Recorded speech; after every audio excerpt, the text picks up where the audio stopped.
key happy, minor key sad, dark, depressed, whatever, right? Listen to the music that's on the radio and you tell me, is it bright or dark, happy or sad? That's it. It doesn't have to be technical. Like, and not everybody needs a music education to say, oh, this is B flat melodic minor. Scratch all that. Do you feel up or down? I am Jessica Jolia. I'm a singer, I'm a songwriter, I'm a musician, producer, composer, arranger. I am all things music. As a kid, I was a fan of music. My mom said just before I turned 1, she came to check on me one day when I was playing, and she noticed that I was making my dolls sing to each other in an operatic voice instead of talking. And it's funny because I ended up going to school for classical vocal. Music has been very near and dear to my heart for a long time.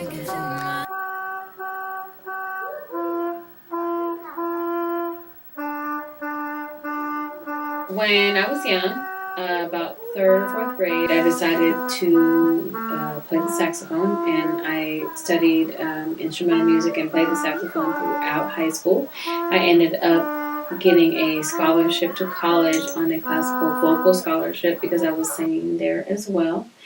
And I went to Oklahoma Christian University. I decided to study music production, and I chose Full Sail University. My grandmother was the biggest advocate of everything that I could ever do. She believed in, I could probably have told her that I could create snow out of thin air and she would have believed me. But she pushed me to do a lot of things musically. And so she contacted whoever was in charge of the booking for the Sacramento Kings national anthem performances. And I was 18. Got probably to the midpoint of the song.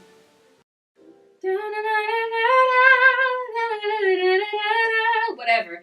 And you could hear people like screaming and saying, Jessica! And I'm like, do these people go to school with me? Or like, are they just saying Jessica because my name is going around like on a banner?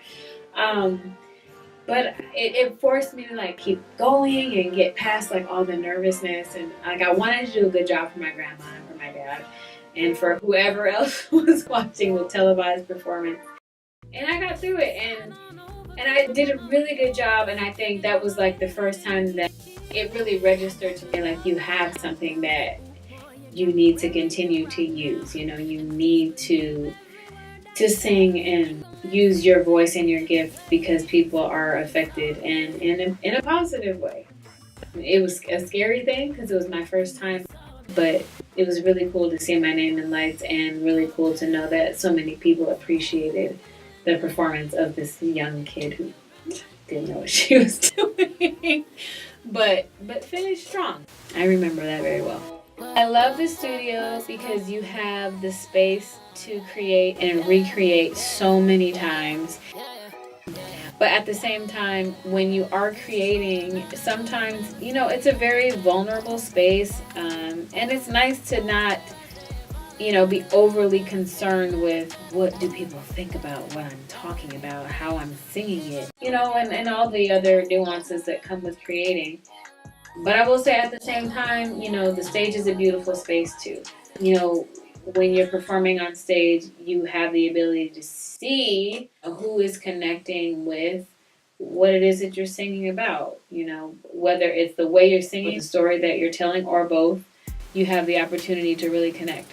I decided to put my music out independently because I did not really feel like the model that the industry was really putting in place was beneficial to the artist. I know how much time it takes to create. I know how much time it takes to record. I know how much time it takes to develop your marketing plan.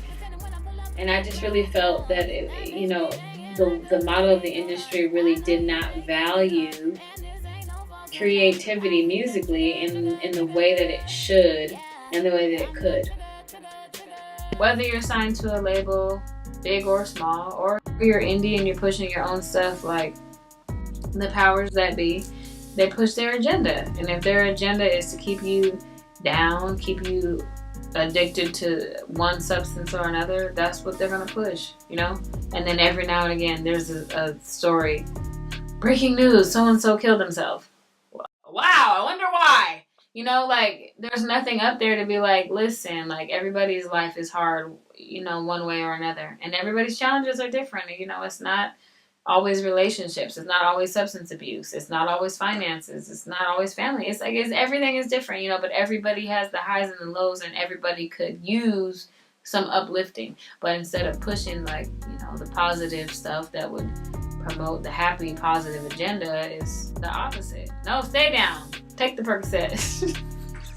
Molly Percocet. Take the drugs, you know, like, just try to escape it all, and hopefully you don't overdo it, because if you do, then you die. Like, it's not a good space. It's not. And it's sad that that's, you know, that's pop culture right now. I can't do it.